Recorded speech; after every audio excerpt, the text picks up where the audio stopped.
Alright lads, so today we got some exciting news. 1000-Year Blood War Round 3 is officially getting resurrected this upcoming mid-month. So for those that are unaware, these characters are set to get resurrected on the 13th. And now in this video, we're going to have a look and see exactly what they do pick up and deem is it actually a worthy resurrection. Now I'm actually very excited for this particular batch, mainly for Ichigo because he has some good potential here since he is missing a few skills. So we're going to do him last. So hopefully he gets a good resurrection. But for today, we're starting off with Rukia. So let's see what she gets upon resurrecting. Now, in this case, Rukia, she is a strong attack damage soul trait. That's important to keep in mind. Let me quickly zoom in. So there's two ways I would like for them to go about doing this. They could either give her strong attack recharge and therefore make her a better link, very similar to what they did with Shuntui, for example, 2 months ago. Or at the same time, they could do what they did with Kenpachi and give her full stamina damage, and that would therefore make her a better link. Strong attack damage plus 10% recharge isn't that bad, but personally, and it's just me at the very least, I don't actually use those links. Like, if I'm ever going to use a combination soul trait with strong attack damage and recharge,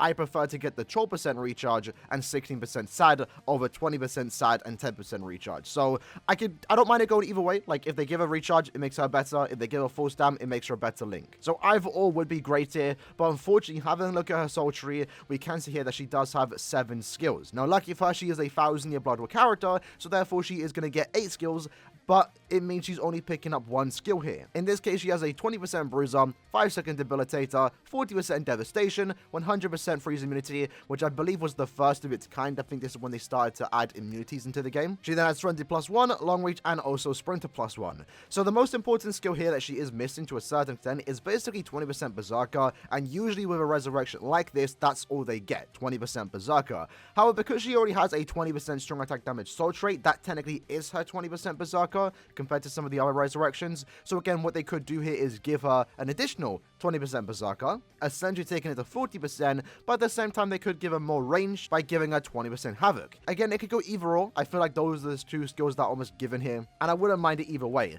They could give her strong attack recharge and then strong attack damage in its skill, or they could give her Havoc plus 20% and then maybe full stamina damage as a soul trait, so her damage would be increased by a tad bit and also her range. And that's actually what I'm kind of hoping for. So having a look at her soul tree, what did she pick up? Damage inflicted at full stamina. Alright, so far so good. And then for a skill, she got Aye!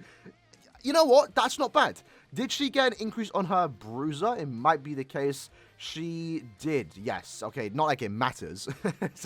But honestly, this character couldn't really get that much of big of an upgrade in terms of the skills that she was missing, but I think she got exactly what she needed. Sure, she could have gotten recharge, but like I mentioned, yeah, that would make it a better character, but you're never going to use that link. In this case, strong attack damage and full stamina damage is a very powerful soul trait. I love those links, and I'm happy that already exists. I was happy with Kenpachi. I'm all for this. I prefer this. It also increases her overall damage, and then she also got the Havoc plus 20%, increasing the range on her strong attacks. And her strong attacks are quite good, so in my opinion, this is a good resurrection. She essentially got exactly what she needed, and I'm perfectly happy with this. This is great. Definitely going to be excited to try that out, especially when she does resurrect on the 13th. And next up, we have 1000-Year Blood War Renji. Now, in Renji's case, he already is a strong attack recharge soul trait, so what I'm expecting here in terms of the second soul trait is probably just strong attack damage. I can't see him picking up anything else, and if he does, it's a fat L. Considering that they didn't give Yatsui strong attack damage or full stamina damage, I'm kind of hoping he would actually pick it up here. And that's probably the reason why they didn't give Yatsui strong attack damage, for probably the sole purpose that we had back-to-back power links, and, you know, too many strong attack damage and recharge links might be too much. So I'm fully expecting him to have strong attack damage. When it comes to his soul tree, he already has Havoc plus 20%. That's important to understand. But he is actually missing 2 skills here. So the first skill I think he's pretty much guaranteed to pick up is going to be Berserker plus 20%. As for the second skill, I'm not entirely too sure. They could give him long stride if they want to. They could give him weakened defense, and I think that's probably the likely outcome. But at the same time, that second skill, because he only has 6 skills here, really could be anything. Usually in this case, they might give the character, you know, damage to status afflicted enemies, but he doesn't have any status on him. So I'm actually very curious here to see what he is going to pick up. Upon resurrecting, he got damage inflicted at full stamina. This is off to a great start. Wow. I would have preferred if Yatsui got this, but this isn't too bad. In terms of his skills, why? He got Berserker plus 1% and he got follow-up. Why? Why did he get follow-up? That's so annoying. So if you don't know, follow-up basically means that when they first fall onto the floor, for the first half second, you can't do damage to them. They have like an invincibility period because they're getting back up. You can still damage them with their strong attacks, and that's why it's kind of annoying for characters like this to get follow-up, because you're rarely going to be using their normal attacks. Follow-up makes sense on a net character because you're constantly using their net string, and it definitely does help them, but on an SP character, it's kind of like, why is that there? You know, it technically, it somewhat helps, but for the most part, it doesn't. We can see here, though, that his devastation got increased by 10%, I believe. Yeah, so that got increased by 10%. On top of the extra 16% full stamina damage, his soul bomb did actually see a hefty upgrades. And his strong attack damage also got increased by a tad bit, basically 36% here with the full stam and also the berserker. That's actually pretty good. And the sword trait itself is also really good. I mean, strong attack, recharge, and full stamina is basically the best combination in the game, in my opinion. This is a link that is great to have. He got a great link, and in terms of a resurrection, I'd say he got a good one, because follow-up doesn't need to be there. They could have gave him weakened defense, and that probably would have made it a tad bit better. Maybe even give him long stride. I don't know what they could have gave for that second skill, but follow-up definitely wasn't it. But it's still a good upgrade nonetheless. Not really going to complain about that. And then lastly, we have 1000-year Blood with Ichigo. Now, this is the one I'm looking forward to, and I saved him for last for the main purpose because he has the best potential here. For starters, soul trait, normal attack damage plus 20%. I think he's most likely going to pick up either full stamina damage. That's basically been the trend. Every character thus far has picked up full stamina damage in this batch. Let's make it free for free. And that would be a good soul trait. Normal attack damage and full stamina is something that we don't have much links of, and it's a good combination in my opinion. At the same time, they could give him low stamina damage. That's not going to be a bad link, and they also just could give him damage reduction. That would also be pretty decent. There is a small chance he could get last ditch survival, but considering that we just had the recent hero get resurrected, who is also normal attack damage and last ditch survival, I don't think he's actually going to get that. But this is where it can potentially get somewhat exciting, because looking at the skills this character does have, he has 5 skills: berserker, devastation, flurry, sprinter +1, and also weakened defense. So in this case, he has 5 skills, and therefore he's going to pick up 3 new skills. Now in Sergeant's case, he had the very similar situation. He picked up 3 new skills. But the difference here is that Sergeant got normal attack damage, follow-up, and also weakened defense. And we're very likely to see the same thing here. This Ichigo should get follow-up, should get normal attack damage, but he already has weakened defense. So what is that third skill going to be? And that's where this character has potential. I don't think he's going to get guard break, but I would love to see it, right? I made a prediction video that I wasn't able to upload because this came out a tad bit too early. But essentially in that video, I was saying, like, if there is a time to give us guard break, this might be the character. He was the first ranged Nat character in the game with Flurry. So he was like the first of his kind to a certain extent. So this could be the potential to get guard break. Don't think it's going to happen. Just very curious on what they are going to give for that third skill. It could be adrenaline. It could be long reach. Maybe even hidden enemies. They would be decent. But guard break would be the cherry on top. But I just don't see that happening. But let's see what he gets. So for his soul trait, he got damage taken. And then for his skills... Oh, okay.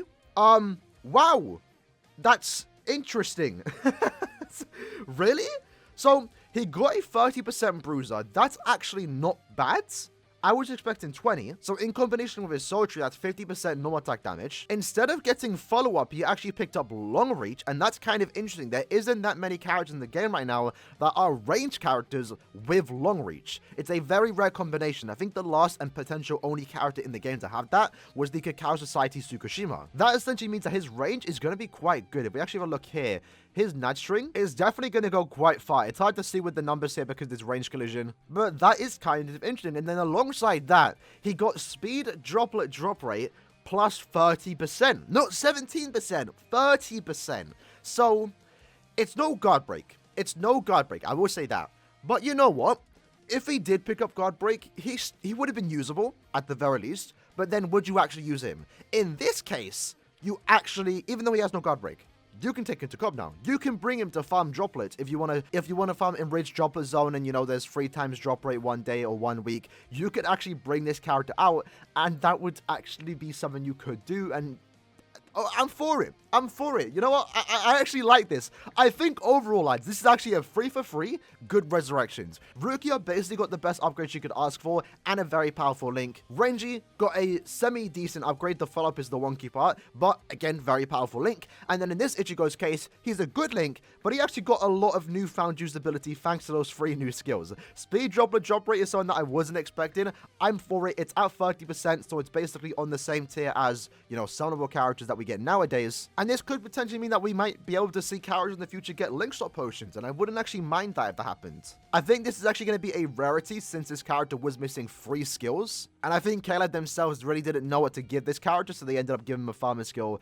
speed droplet drop rate, plus 30%. But I like the idea of it. I'm all for it. I like this badge. I think it's actually a good resurrection. Alongside that, of course, if you own all 3 characters, you're getting those 225 orbs. And then on top of that, at the end of the year, we should be getting another set of resurrections, which might potentially include Quincy Ichigo. His resurrection is long overdue, so I'm kind of looking forward to it. But overall, with that said, lads, that was the video for today, going over round 3 resurrections. I think they're great. As far as resurrections go, this isn't a bad batch. Definitely looking forward to resurrect these characters, and I might unironically actually use Ichigo to farm droplets now.